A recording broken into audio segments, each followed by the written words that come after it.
Buenos días y bienvenidos a la clase de hoy. Hoy vamos a hacer una interesante clase demandada por muchos de vosotros sobre procedimientos diagnósticos. También hablaremos de técnicas de exploración y registro.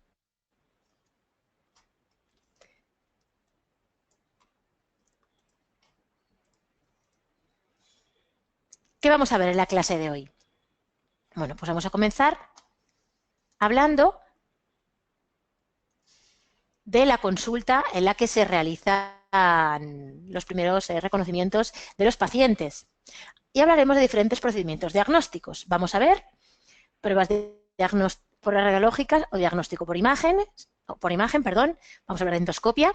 También hablaremos de procedimientos diagnósticos mediante impulsos eléctricos y otras pruebas funcionales, y también hablaremos de procedimientos diagnósticos por aspiración.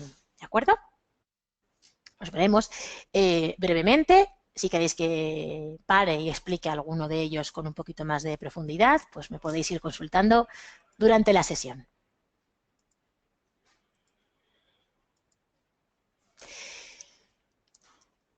Para poder realizar un adecuado diagnóstico, se incluyen diferentes tipos de pruebas.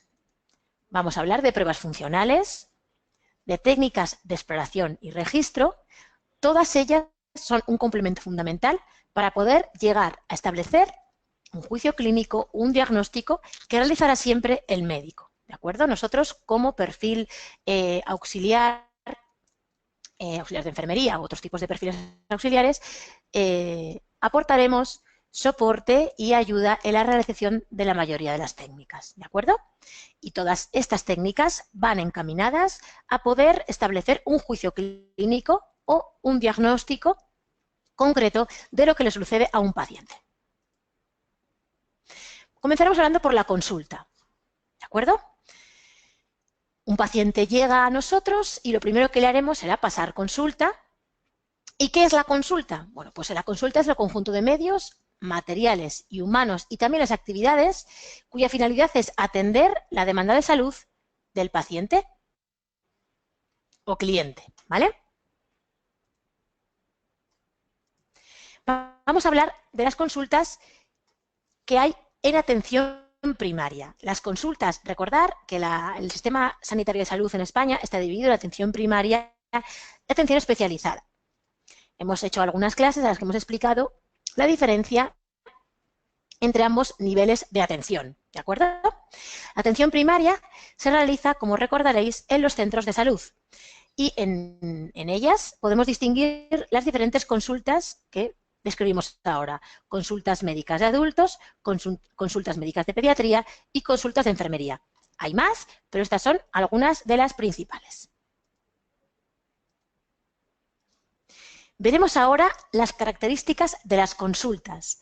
¿Por qué estamos viendo las consultas? Porque hemos dicho que es fundamental para poder realizar un diagnóstico de un paciente pasar por la fase de consulta, de entrevista con el paciente, ¿de acuerdo? Y también de exploración. En la consulta se diferencian dos partes. Una, donde se lleva a cabo la entrevista con el paciente y se recaban sus datos personales, y otra, donde se realiza la exploración propiamente dicha.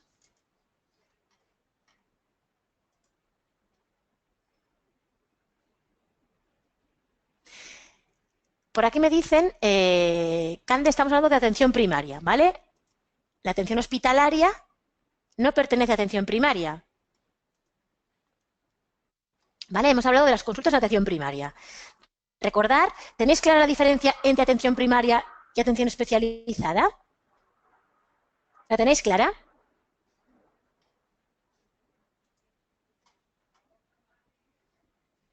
¿Sí?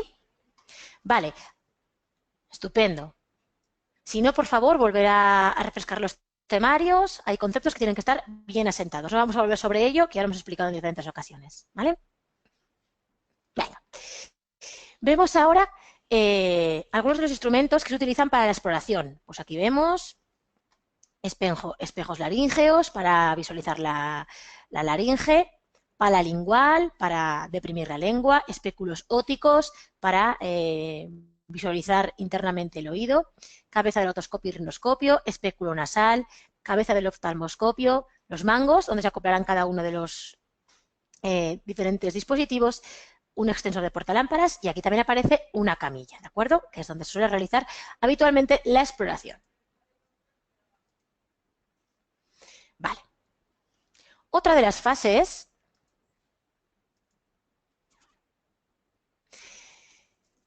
es la anamnesis que veremos ahora. Ahora quiero que intentéis pensar cuáles serán las funciones del auxiliar de enfermería. Sé que muchos de vosotros pertenecéis a otras formaciones, pero bueno, la clase está extraída fundamentalmente del temario auxiliar de enfermería, entonces vamos a detenernos aquí para reforzar cuáles son las funciones del auxiliar de enfermería en la consulta. ¿Qué creéis que realizará el auxiliar de enfermería en la consulta? ¿De qué se encargará?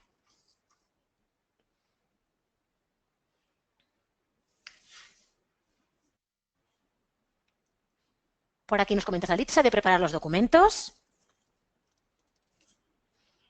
preparar el material, muy bien.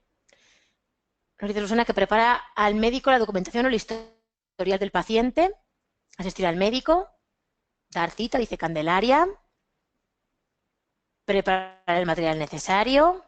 Bueno, por aquí veo también. Vale, vamos a verlo, ¿vale? El auxiliar de enfermería se encarga fundamentalmente de que la consulta está en perfecto orden antes del comienzo y yo añadiría también después, ¿de acuerdo? Una vez que ha finalizado esa consulta. Las vemos. Las funciones principales, descritas y pormenorizadas, las habéis dicho, muchas de ellas, pero vamos a verlas. Serían reponer la ropa de cama, se refiere a la camilla, a la sabanilla que haya en la camilla. Preparar el instrumental adecuado al tipo de consulta. Por eso es tan importante conocer el instrumental. A veces me preguntáis, ¿por qué tengo que conocer todo el instrumental si yo no voy a tener que manejarlo? Pero sí deberás prepararlo, por tanto debes saber lo que hay que utilizar en cada una de las consultas. También el material fungible. ¿Sabéis lo que es material fungible? ¿Sabéis lo que significa fungible? ¿Nadie? Muy bien, Susana. Desechable, de un solo uso, ¿vale? Ese término, desechable. Candelaria, justo lo contrario. El material fungible es el que es desechable, ¿de acuerdo? Que solo tiene un uso y que hay que reponer cada vez que se realiza una consulta. Durante la consulta debe colaborar con el personal sanitario encargado de la misma en todo lo que se le requiera dentro del marco, efectivamente, de sus funciones. Y cuando finalice la consulta, como os he comentado, debe recoger y reponer material gastado o sucio, limpiar instrumental y empaquetar y esterilizar el material que lo requiera, ¿vale? La documentación, en principio, no la tratará el auxiliar, ¿de acuerdo? Porque en los centros de salud existe el auxiliar administrativo, que es el que manejará las historias clínicas o, en su caso, el médico, ¿de acuerdo? Nos encargaremos fundamentalmente de todo lo que es instrumental, mantenimiento y soporte al facultativo, ¿vale? Hay material que también puede ser reutilizable. Algunos sí, de acuerdo. Juan Antonio, por ejemplo, hemos visto, mirad, vamos para atrás para que veáis. Del material que hemos visto aquí, perdonad, todo este material, la cabeza del oftalmoscopio, la cabeza del otoscopio, todo esto es material que se reutiliza, pero en los espéculos se suele colocar unos espéculos encima de plástico que sí que son desechables, ¿vale? Las sabanillas también se consideran material fungible, ¿vale? Los guantes son material fungible, ¿vale? Hay los expresores linguales también, eso es, muy bien. Es importante que conozcáis ese término, ¿vale? Material fungible aparecerá constantemente en vuestros temarios, en todos los temarios sanitarios. Vale. Hemos hecho la exploración y también en la consulta se comenzará a realizar la historia clínica o de enfermería. Cuando un paciente llega al hospital o a la consulta por primera vez, el médico debe hacerle un interrogatorio, una entrevista exhaustiva para ordenar sus antecedentes clínicos, ¿vale? También su estado actual, y todo esto se completará con la historia clínica. ¿Todo esto dónde se recoge? En la historia clínica, que también se complementa con la historia de enfermería, que recoge, como ya vimos en su momento, intervenciones, procedimientos y registros propios de la profesión de enfermería, ¿vale? Del enfermero. Vamos a hablar de la anamnesis. La anamnesis, ¿tenéis claro lo que es?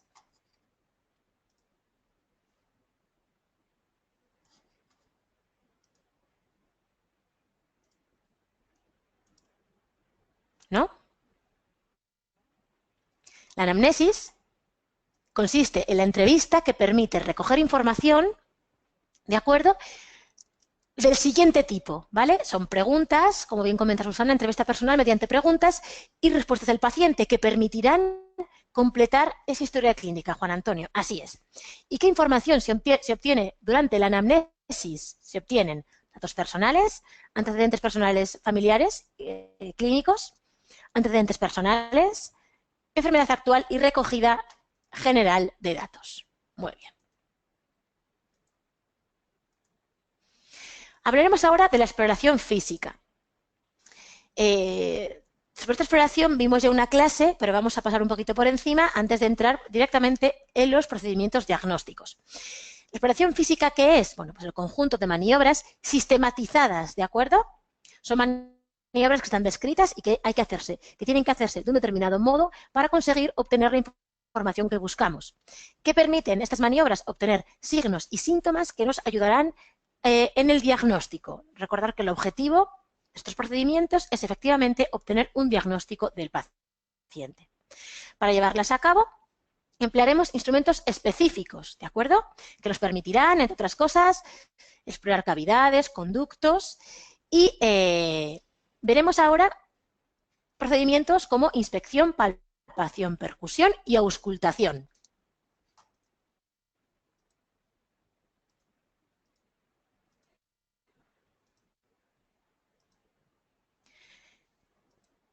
Vale.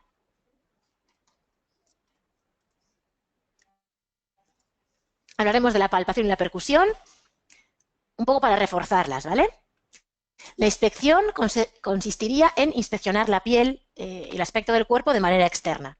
La palpación consiste en palpar o tocar con una o ambas manos distintas partes del cuerpo, con la finalidad de localizar posibles puntos dolorosos o anomalías orgánicas y también el tamaño de algunos órganos, ¿de acuerdo?, para detectar si hay una alteración en el tamaño. La percusión consiste en percutir o golpear con los dedos distintas partes del cuerpo para intentar averiguar si el sonido se corresponde con el que esperamos escuchar. Como ya os he comentado, respecto a esto vimos una clase concreta y en el campus virtual tenéis incluso un interesante enlace a una web de Littman en la que se describen los tipos de sonidos a la percusión, ¿vale?, para que también los conozcáis. Estupendo, bienvenidas. Entre las compañeras de Madrid. Vale, fenomenal. Estamos comenzando con la clase, ¿vale? Hemos visto brevemente qué es la consulta sanitaria y la consulta del centro de salud y lo que hay los procedimientos por los que siguen los médicos para conseguir realizar un diagnóstico. Vamos a comenzar ahora a ver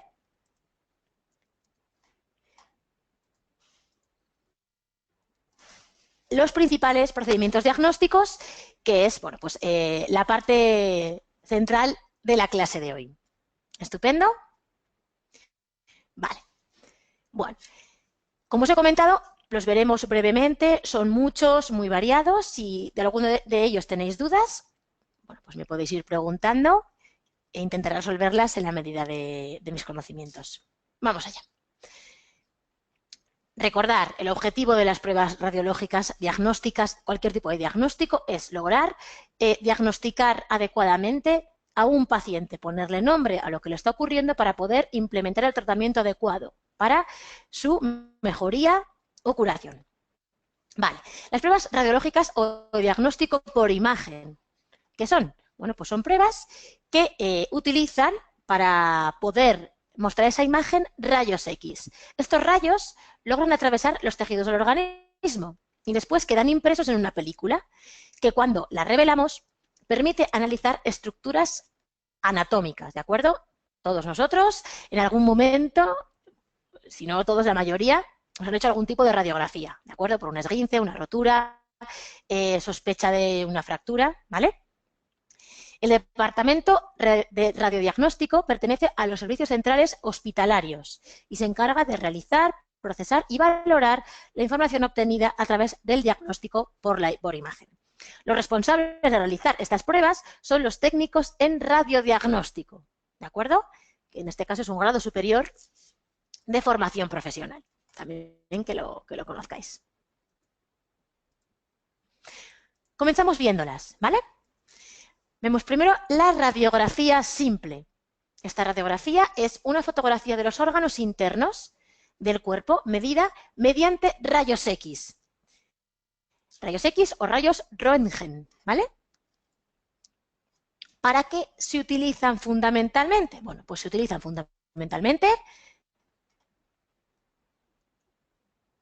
para cabeza, tórax, abdomen, columna vertebral y extremidades superiores o inferiores. Por aquí comenta una compañera que tiene en este momento una escayola, pues bueno, supongo que pasaría por los servicios de radiodiagnóstico para ayudar a determinar qué está ocurriendo en esa articulación, en ese hueso, y poner el tratamiento más adecuado. En este caso, una inmovilización. ¿Vale? Bueno, aquí vemos cómo se colocan las placas. Sin más, todos conocemos perfectamente la realización de este tipo de pruebas. Veremos ahora la teleradiografía. Esta es menos conocida. Tele significa lejos. ¿La teleradiografía qué es? Pues una radiografía desde lejos. ¿Qué permite? Pues permite hacer radiografías de muchas más partes del cuerpo, de proporciones mucho mayores. ¿De acuerdo? Lo que se hace es aumentar la distancia foco-placa. Así se consiguen radiografías grandes y se puede obtener radiografía incluso del cuerpo completo. Que en ocasiones puede ser interesante cuando se sospecha de alguna patología generalizada del aparato locomotor. Aquí vemos un esquema de una teleradiografía. Está principalmente descrita para utilizar efectivamente en porciones grandes del cuerpo. Radiografía con medios de contraste. Sigue siendo una radiografía, seguiremos usando rayos X, pero para realizar esta radiografía hay que administrar al paciente una sustancia, un contraste, es decir, una sustancia radioopaca. Es decir, que al pasar los rayos X queda reflejada esa sustancia, ¿vale? ¿Para qué se utilizan? Pues son fundamentales para diagnosticar enfermedades y para estudiar la función de algunos órganos, ¿de acuerdo? Se inyecta la sustancia por vía intravenosa, recordamos ahora todos las vías de administración de fármacos, se inyecta para poder ver ese órgano o esa parte del cuerpo que queremos poder ver reflejado en esa radiografía. ¿Para qué se utilizan principalmente? Se utiliza para tubo digestivo, vesícula biliar, aparato urinario, sistema cardiocirculatorio, articulaciones y también para el aparato reproductor femenino. ¿Vale?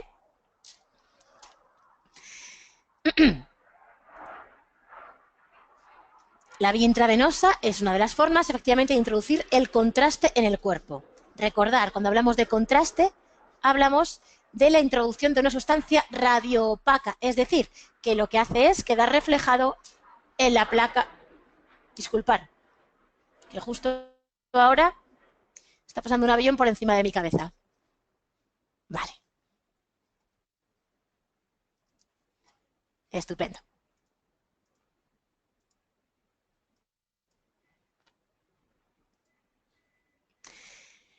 Otras pruebas radiológicas o diagnóstico por imagen. Pues bueno, aquí se incluyen otras pruebas que tienen como finalidad obtener imágenes a partir de mecanismos diferentes a la radiación X. Y se utilizan otros sistemas como ultrasonidos, isótopos radiactivos, también modificaciones electromagnéticas y complementan efectivamente a la radiología convencional, ¿vale? Que nos permite comenzar a...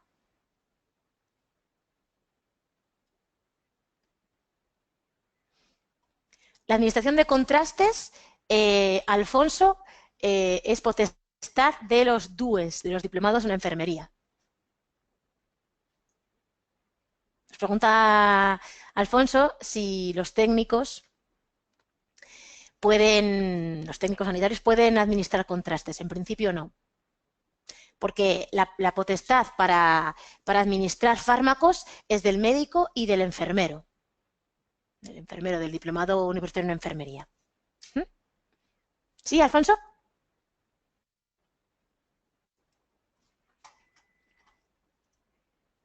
Ok.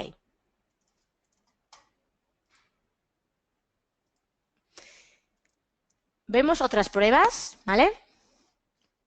Que son complementarias y también se consideran pruebas radiológicas o de diagnóstico por imagen. Estaría la radioscopia, la tomografía axial computarizada, o TAC, la tomografía axial ultrarrápida, la resonancia magnética, el diagnóstico por radioisótopos, la tomografía por emisión de positrones y la ecografía. ¿Vale? Sí que comentaros la tomografía. La tomografía axial o TAC también se conoce con el nombre de escáner, ¿vale? Se utilizan conceptos similares.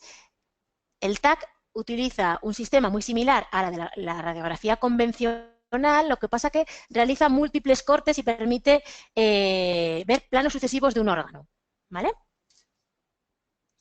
Perdona, ¿hay una pregunta? Vale, ahí va Susana.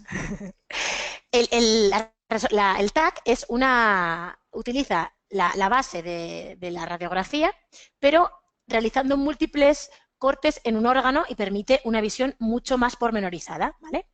Lo que es un tubo de rayos X de 360 grados que permite realizar pues muchos cortes y ver el órgano desde una perspectiva completa, mientras que la resonancia utiliza ondas electromagnéticas. La diferencia fundamental es que el TAC utilizará rayos X y la resonancia utiliza ondas electromagnéticas, ¿vale?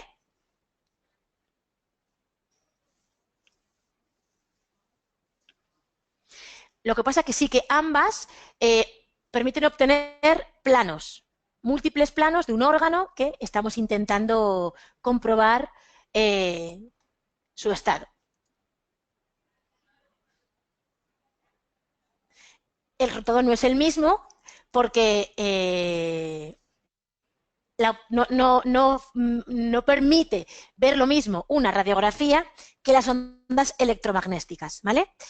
Es más sensible y permite un diagnóstico más certero la resonancia que el TAC, ¿vale? Lo que pasa es que ambas pruebas son muy caras y no siempre se realizan de manera precoz. Como bien sabéis, en la sanidad española actual, además, hay muchísima lista de espera para para poder realizarse este tipo de pruebas. ¿Por qué se elige uno u otro? Eso es criterio del médico, ¿vale? En función de la sospecha que el médico tenga de la patología que el paciente pueda tener. Ese es el criterio siempre del facultativo. ¿Vale? Por ejemplo, la gammagrafía consiste en introducir dentro del cuerpo isótopos radiactivos, ¿de acuerdo? Que emiten radiaciones que luego se pueden detectar y quedan registrados también en una placa. Bueno, para que conozcáis otro tipo de... ¿Vale? Esto sería la imagen de un escáner o TAC. Van a recordar, cuando hablamos de escáner, hablamos de TAC, es lo mismo. La tomografía axial computarizada ultra rápida se utiliza fundamentalmente para el diagnóstico de patologías cardíacas. Es el mismo sistema, pero enfocado principalmente a patologías cardíacas. Bueno, no lleva mucho tiempo utilizándose y permite un diagnóstico mucho más rápido y precoz. ¿Vale? No es que tenga más detectores, lo que ocurre es que realiza antes es capaz de procesar mucho antes la imagen obtenida.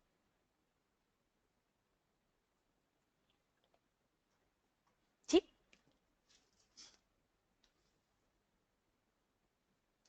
Vale, debéis saber también que hay personas, por ejemplo, los que tienen marcapasos o algún tipo de prótesis que no pueden ser sometidos a una resonancia magnética. Entonces, a veces, ese tipo de situaciones impide a un paciente pues, poder realizarle este tipo de pruebas. ¿Sí?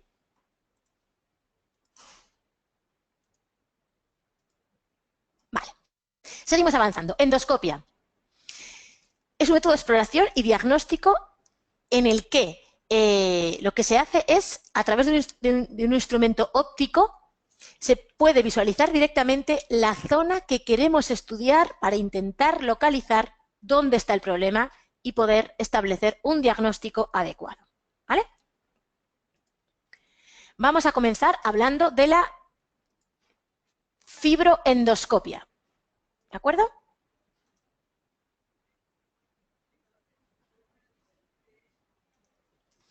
Fibroendoscopia. Se trata de un endoscopio flexible que se utiliza para el estudio del aparato digestivo y respiratorio. ¿De acuerdo? Entonces, como bien habéis detectado, lo que se hace es introducir este tipo de dispositivo o bien a través de la boca o bien a través del recto. En este caso se utiliza fundamentalmente, como os he comentado, para aparato digestivo y respiratorio. A través de la boca, entonces se llamaría endoscopia esofágico-gastroduodenal y endoscopia traqueobronquial. La esofágico-gastroduodenal irá por el estómago y duodeno, y la traqueobronquial a través de la tráquea hasta llegar a los bronquios y permite una visión real de lo que queremos visualizar. En el caso del recto, se pueden llamar o recto sigmodoscopia o colonoscopia, pero en todos los casos son endoscopias, ¿de acuerdo? La colonoscopia seguro que os sonará, porque es una prueba que además últimamente está incluyendo como protocolo, creo que es a los mayores de 50 años, para intentar detectar de manera precoz el cáncer de colon. ¿Sí? Vale, aquí vemos una citoscopia en el varón, ¿vale? La introducción de un fibroscopio a través del pene, ¿de acuerdo? Para, bueno, pues para visualizar la parte interna y comprobar su situación. Vale. ¿Qué funciones tendremos como auxiliares de enfermería, como técnicos de grado medio en las técnicas de fibroendoscopia? Sin detenernos demasiado, ¿de acuerdo? Tal y como hemos comentado al inicio, nuestra labor será que el material esté en perfecto estado, que el material esté preparado y también acomodar al paciente antes y después de la prueba. ¿De acuerdo? Y, por supuesto, durante la prueba, ayudar al personal sanitario y de enfermería en todo lo que se nos requiera. ¿Sí?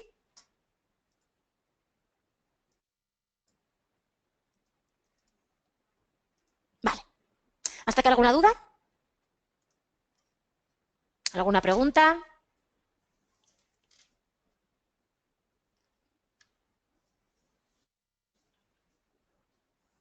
¿No? ¿Todo claro?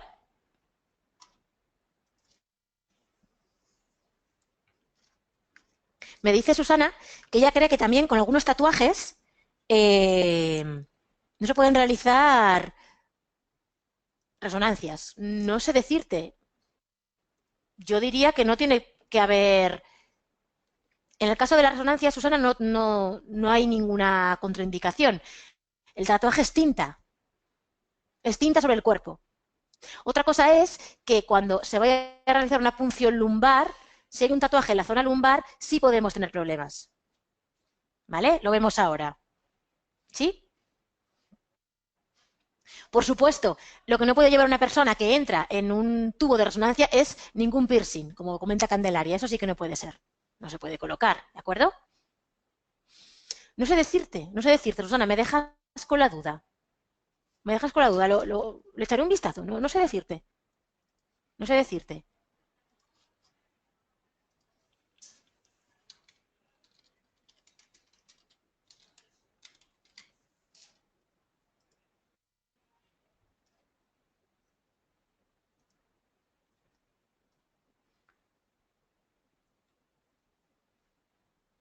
En principio, si el tatuaje es de calidad y está hecho adecuadamente, no debería haber ningún problema. Estoy consultando con, bueno,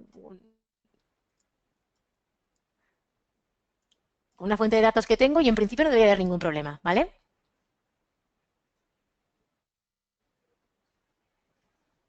Preguntan en Madrid y en una placa de la columna, por ejemplo, ¿a qué os referís? Perdonad, ¿a qué os referís con la placa de la columna? Concretar un poco más la pregunta que no sé muy bien si... ¿A qué os referís? Una placa de la columna, si tenemos ¿qué? ¿Un tatuaje o si tenemos un piercing? No entiendo.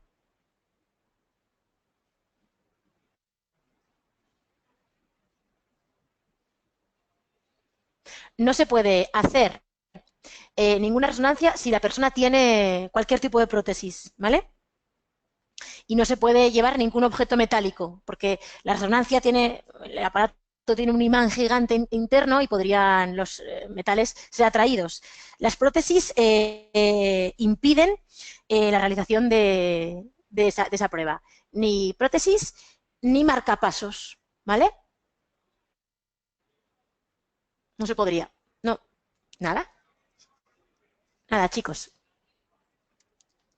Venga, seguimos avanzando, ¿os parece?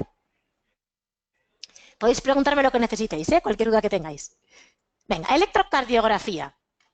Fijaros, muchas de las ocasiones los propios nombres de los procedimientos nos dan pistas sobre de lo que estamos hablando. Electro, esto quiere decir que hay electricidad por el medio. Y cardiografía, tiene que ver con el aparato, con el corazón, con el aparato circulatorio.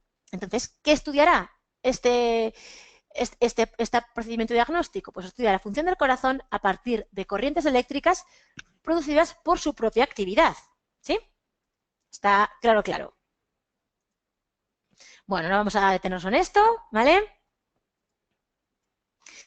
Pero sí vamos a ver una foto general de cómo se realiza la electrocardiografía, ¿vale? Se utilizan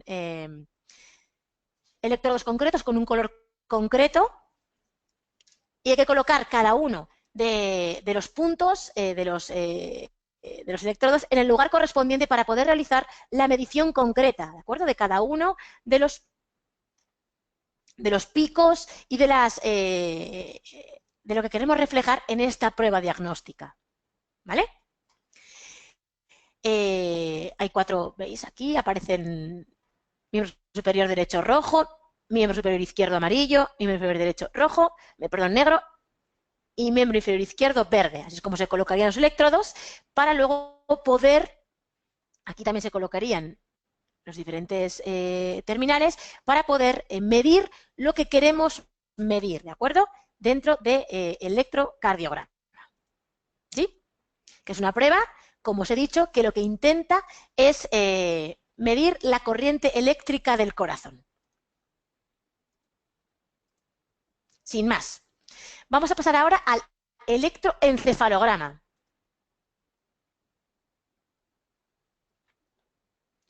Eso es, Susana, ayudáis a colocarlos, pero no es función vuestra colocarlos. Así es, ¿vale? Vamos atrás un momentito, perdonad, que he pasado por encima.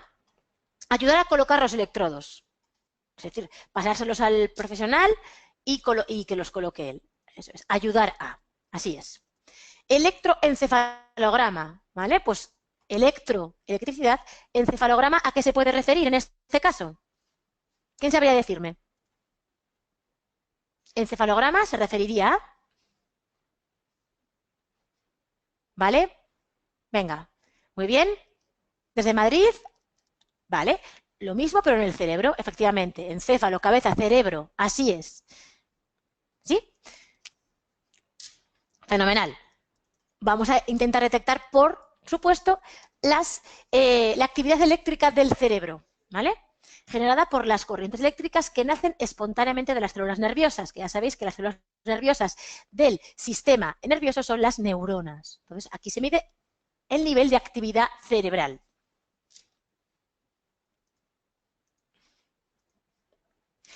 ¿Para qué creéis que se puede utilizar o en qué tipos de pacientes creéis que se puede utilizar el electroencefalograma? ¿Se os ocurre? ¿En qué situaciones? ¿A quién se le ocurre? Venga. ¿Quién se atreve a contestarme? Vale, por aquí nos dice, por ejemplo, Rocío. Muy bien, muy bien. Nos dicen por aquí ictus, dice Cande, accidentes, dice Julia. En EPOC, parálisis, accidentados, en tumores, muy bien. Susana, Rocío en pacientes en coma. Madrid, en la delegación, los compañeros dicen pacientes epilépticos, muy bien, sí señor. Ante la muerte de un paciente, embolias o ictus, vale, fenomenal. Ante cualquier patología que se sospeche que está produciendo alguna alteración en la actividad cerebral de la actividad eléctrica del cerebro, ¿sí? Ese tipo de pacientes estaría indicado. Muy bien. También es muy frecuente utilizarlo en personas que han sufrido traumatismos craneoencefálicos para detectar su nivel de actividad cerebral. Así es. Así es, muy bien, muy bien. Fenomenal, chicos.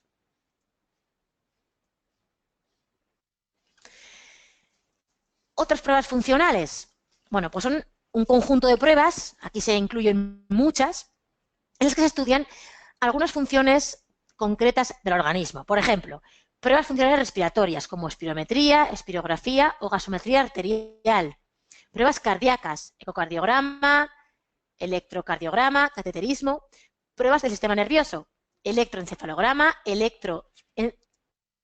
ecoencefalografía. Y también pruebas analíticas que aportarán datos relacionados con la función de algún órgano, aparato, sistema o acerca de todo el organismo. ¿Vale? Vamos a ver algunas de ellas, ¿sí? Comenzaremos por la espirometría.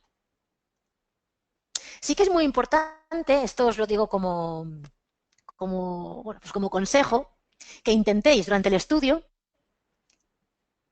pensar en cada técnica si os ha sido realizada o si conocéis a alguien a la que esta técnica se le ha aplicado, porque eso ayudará mucho a retener esa información y también entenderla os permitirá bueno, pues saber para qué se usan y para qué no se usan. Y también os animo a la próxima vez que vayáis a un hospital, bueno, que echéis un vistazo, pues bueno, a los rotulitos de las puertas, ¿vale? Para saber qué pruebas diagnósticas hacen en cada lugar, para qué se usan, ¿sí? Y así, bueno, pues que llevéis esta parte teórica del estudio también a la práctica diaria y que entendáis y que relacionéis, como dice Salitza, muy bien, todo lo que estáis estudiando con la vida real, ¿sí? Nos tiene que poder servir. Venga, la espirometría. Esta es una prueba funcional respiratoria. ¿Qué es lo que permite? Pues mide la capacidad de ventilar de nuestros pulmones y nos permite hacer un diagnóstico de posibles problemas respiratorios. Esta prueba diagnóstica se realiza tanto en la consulta ambulatoria como en el hospital, ¿vale? Aquí vemos un espirómetro en el que se mide precisamente esa capacidad de ventilar de los pulmones. Gasometría arterial. Lo que hace esta prueba es intentar medir las concentraciones de oxígeno y dióxido de carbono en la sangre arterial. ¿Y qué pretende con esto? Pues medir si nuestro cuerpo está ventilando adecuadamente y si hay un buen equilibrio en nuestro cuerpo, ¿vale? Se realiza, ¿vale? Mediante, efectivamente, extracción sanguínea para poder comprobar esos niveles de concentración de oxígeno y dióxido de carbono que deben estar equilibrados.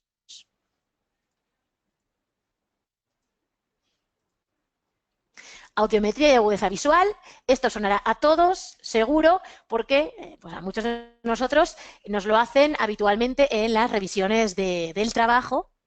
Y luego, si alguno de vosotros lleva gafas o tiene problemas de audición, pues bueno, pues son pruebas que conocemos todos con mayor frecuencia, ¿vale? La audiometría es una prueba que mide la agudeza visual, perdón, auditiva o audición y se realiza mediante un aparato denominado audímetro, que explora la vía auditiva aérea y la ósea, ¿vale? Los resultados obtenidos se representan en un registro gráfico o audiograma. La agudeza visual es una medida estandarizada de la capacidad del sistema visual para detectar y reconocer detalles espaciales, ¿sí? Es importante que conozcamos que todas las pruebas diagnósticas están estandarizadas, están validadas y permiten medir lo mismo a diferentes personas. A ver, por aquí tenemos alguna pregunta. Eso es. Y también en el colegio, como dice Susana, este tipo de reconocimientos también se hacen a los niños para comprobar si hay un buen nivel auditivo y también si hay suficiente agudeza visual. Eso es, sí, señor. Por tanto, sepamos ponerle nombres. En el caso de los niños se utilizan optotipos especiales porque, bueno, pues no saben leer y luego ya los adultos, pues bueno, se utilizan las letras del alfabeto. Bueno, prueba de esfuerzo, o también denominado test de tolerancia al esfuerzo. Si alguno de vosotros sois deportistas, bueno, pues estas pruebas son muy recomendables para personas que hacen deporte de media o alta intensidad, ¿vale? Es un método sencillo que permite diagnosticar enfermedades cardíacas que no se pueden evidenciar en un estado de reposo. Cuando nos hacen un reconocimiento médico en el trabajo o un reconocimiento médico que se nos quiera realizar por algún tipo de prueba, se mide la actividad cardíaca en reposo. Esta prueba lo que hace es medir la actividad durante el esfuerzo y nos permite conocer cómo toleramos el esfuerzo, ¿vale? Es muy recomendable hacerlo en personas que hacen deporte porque las alteraciones cardíacas en reposo pasan desapercibidas. Sin embargo, durante la actividad física se pueden manifestar y se puede prevenir la aparición de problemas cardíacos graves. ¿En qué pacientes está indicado? Está indicado en pacientes con síntomas coronarios sin diagnóstico claro, también en pacientes asintomáticos con riesgo coronario y también en personas con hábitos sedentarios que deseen iniciarse en la práctica de algún deporte a partir de los 30 años. Y yo añadiría, lo que os he comentado, personas que hacen habitualmente deporte de intensidad y que no conocen realmente el estado de su corazón. Sería recomendable hacérsela para comprobar si el corazón funciona bien y no hay ninguna alteración. ¿Sí? Vale, ¿alguna duda, chicos? Estoy hablando yo mucho, ¿todo bien?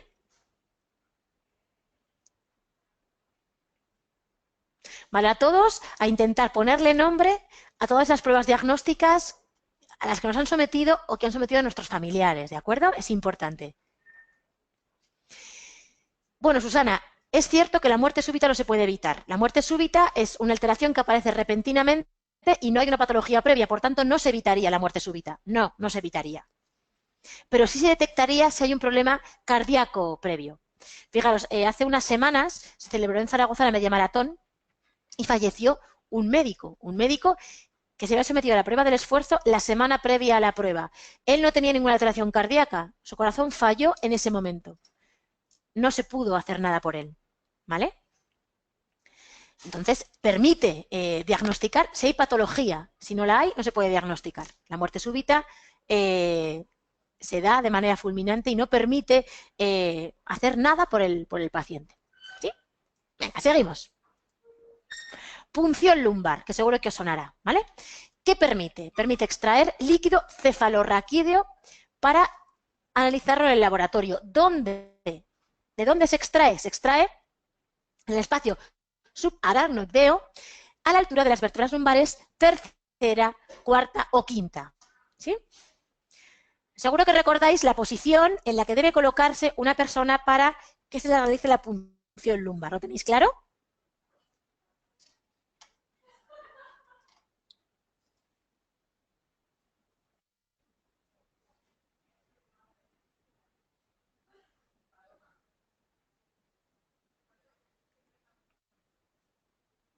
Eso es. Se coloca el paciente en decúbito lateral, las rodillas al pecho, ¿de acuerdo? Para que la columna esté en hiperflexión, ¿sí? Para intentar tener la zona bien abierta, la zona de punción y que no haya ninguna dificultad. Muy bien. Muy bien. Muy parecida efectivamente a la posición fetal. Vale, toracocentesis. Aquí también lo que se hace es extraer líquido pleural. Líquido pleural ubicado en la cavidad pleural. ¿De acuerdo? ¿Cómo se hace? Pues se tiene que hacer una punción en el tórax. ¿A qué nivel? A nivel de los músculos intercostales, ¿de acuerdo? Hasta que se llegue a la cavidad pleural. Músculos intercostales ubicados entre las costillas. ¿Vale? Aquí vemos la posición del paciente para realizar la toracocentesis y la paracentesis, que la paracentesis consiste en extraer líquido de cualquier cavidad, pero habitualmente se utiliza este término para hablar de la cavidad peritoneal, ¿sí? Bien claras todas las cavidades, cavidad pleural, cavidad peritoneal, ¿sí? Si durante la clase detectáis que hay algún término que no está muy claro, hay que volver al temario, repasarlo, estudiarlo y reforzarlo, ¿vale? Amniocentesis, que seguro que os sonará, es una punción transabdominal que se realiza en la mujer gestante para extraer líquido amniótico, ¿sí? Con el objetivo de extraer ese líquido y analizarlo y comprobar si hay algún tipo de alteración en el feto, ¿sí? Vale, cavidad peritoneal. Dice Susana que le falla. ¿Dónde está el peritoneo, Susana? ¿Dónde está? ¿Quién le echa una mano? Cuando hablamos de peritoneo, ¿a qué nos referimos? ¿A qué parte del cuerpo? Venga, echar una mano a Susana.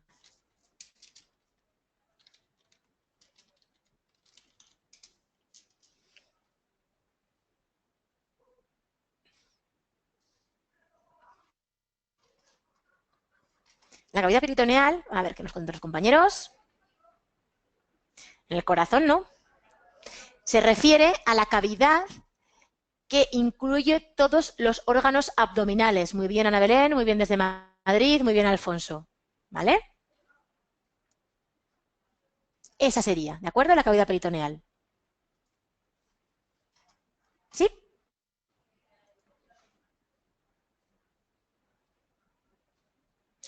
La cavidad peritoneal es la que incluye todos los órganos contenidos en el abdomen. ¿Vale? Como han comentado muy bien, desde Madrid, Ana Belén y Alfonso. ¿De acuerdo? Todos los órganos contenidos en el abdomen. Hemos visto la amniocentesis. Vemos ahora la punción hepática y renal. Recordad que estamos hablando de procedimientos diagnósticos por aspiración. ¿Aspiración qué consiste? ¿Qué quiere decir? Extraer líquido o materia de dentro del cuerpo, sacarlo fuera para poder analizarlo. ¿Vale?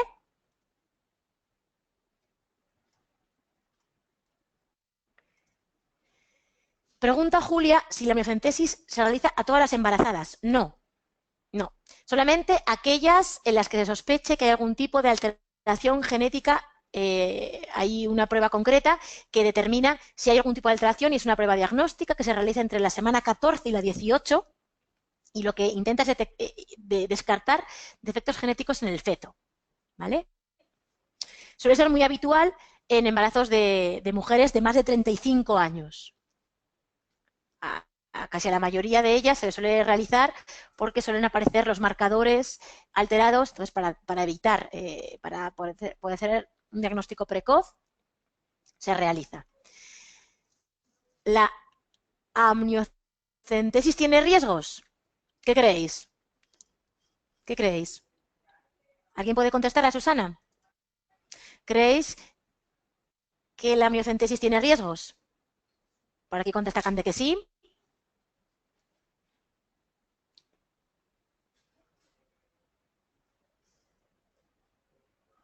es una prueba que tiene riesgos. ¿Se puede producir un aborto espontáneo? Sí, sí los tiene.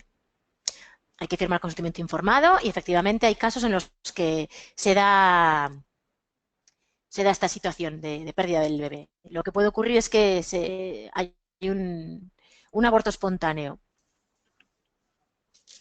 Por tanto, bueno, pues solo se indica cuando se debe indicar. ¿Vale? Venga, función hepática y renal.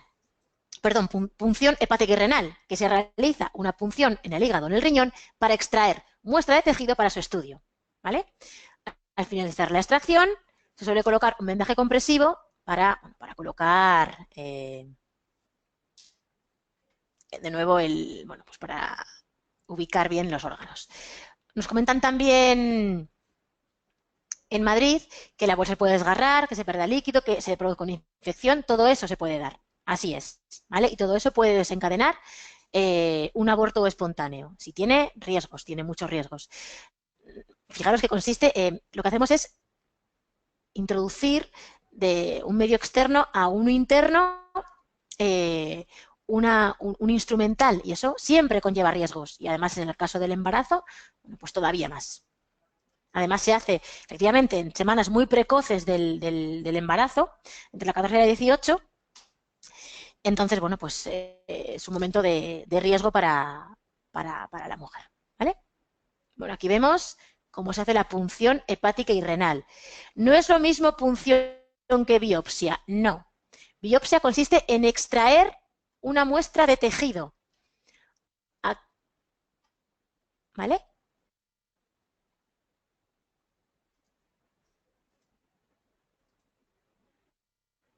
Vale, lo que pasa es que aquí, esperar. Sí. En principio la punción, disculpar, la punción y la biopsia no son términos sinónimos porque punción en principio supone extraer líquido, pero aquí sí que se habla de punción porque luego se hace la biopsia también en la misma zona. ¿Vale? Se extrae en este caso tejido para su estudio. Vale, pues aquí sí que lo asemejan. ¿Vale? Aquí debería poner, perdonar porque sí que esto no está muy claro, debería indicar punción, aspiración, ¿vale? Porque se aspira efectivamente y también se realiza una punción de esa parte, ¿vale? Para poder obtener tejido y poder analizarlo. Sí, sí, tenía razón.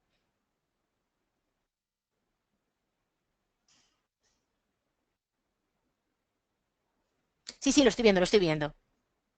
No es líquido, sino tejido, así es. Disculpar, sí, sí. En algunos es muy concreto, punción solamente es extraer líquido, pero en este caso la punción habla de obtener tejido. Así es. Ha sido fallo mío. ¿Vale?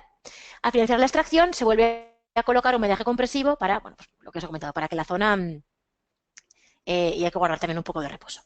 Punción aspiración con aguja fina. Es una técnica mediante una aguja muy fina y una jeringa especial se extrae líquido de nódulos palpables o no para estudiar mediante citología y para el diagnóstico de tumores. ¿Sí? Esto es muy habitual cuando hay sospecha de tumores y hay que determinar si el tumor es maligno o benigno. ¿Vale? Eso es. Nos comenta Alfonso que cuando extraes tejido, no entiendo tu pregunta, perdona. Biopsia será. Tu pregunta es si le puedo llamar también biopsia. Sí, vale, sí. Al extraer tejido, efectivamente, lo que pasa que la extracción son cosas distintas. La extracción sería la punción y la biopsia sería el análisis posterior. ¿Vale? ¿Eso queda claro? La punción sería la extracción de líquido o tejido y la biopsia sería ese análisis posterior para determinar si hay células cancerígenas o si hay algún tipo de alteración. ¿Sí? Infección, virus. Vale. ¿Ha quedado claro esto último?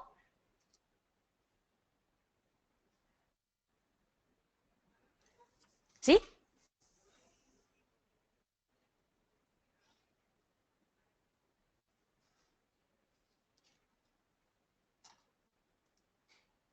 Vale.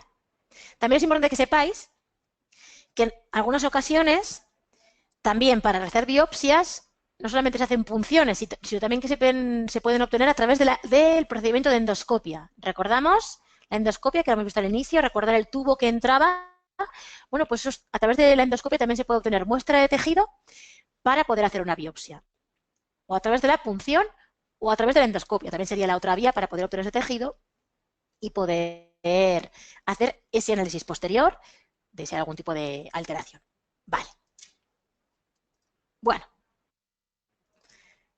Aprovechamos. Preguntas, dudas, consultas. Desde Madrid todo claro. Decirme. ¿Sí? Todo bien explicado, ¿vale? Vale. Bueno. Pues como os he comentado, hay una actividad que quiero que también trabajéis, ¿vale? En el caso de los compañeros que estáis en Madrid, la podéis trabajar, bueno, de hecho, es adecuado que la trabajéis ahora de manera conjunta con mi compañera, ¿vale? Pero los demás la podéis trabajar desde casa y el que desee me la puede enviar para su corrección. Os voy a leer las preguntas, un momentito, para que las podáis realizar, ¿vale? Tenéis el documento colgado. Serán 4 preguntas, algunas de ellas, por no decir todas, las hemos respondido durante la clase, pero bueno, así trabajamos un poco también como lo atentos que habéis estado. Lo primero es determinar qué información se recoge en la anamnesis, recordar que lo hemos visto cuando hablábamos de la consulta. La segunda consistiría en relacionar los siguientes términos que tienen que ver con pruebas de radioimagen. Hay que unir cada una de ellas con la definición con la prueba concreta. La tercera, la diferencia entre tomografía axial computarizada o TAC y resonancia magnética, que he dado respuesta a una pregunta que me ha hecho Susana, la compañera, y también cuándo debe realizarse, sería la cuarta, una amniocentesis y qué complicaciones pueden derivarse de su aplicación. ¿Vale? No quiero que me respondáis ahora. Los compañeros de Madrid, quiero que lo trabajéis en la delegación. Es una manera muy útil de, bueno, pues de poder poner en común conocimientos y comprobar lo que habéis aprendido en la clase de hoy. Y los demás, el que desee, os la descargáis, por favor, y me la hacéis llegar. ¿Vale? Estupendo. Bueno, pues por mi parte, nada más. Agradeceros vuestra presencia, vuestra atención, vuestra participación. Estupendo. Pues bueno, lo hacéis y luego lo corregirá la compañera en delegación y cualquier duda que tengáis respecto a la resolución o cualquier otra cuestión, aquí me tenéis, ¿de acuerdo? Durante la semana de hoy colgaré las clases del mes que viene, ¿de acuerdo? Os recuerdo que si tenéis alguna sugerencia que hacerme, será ya para las clases de junio, pero serán bienvenidas siempre que lo necesitéis, ¿de acuerdo? Bueno, os deseo un buen día y cuidaros. Un segundito, perdonad. Hasta luego.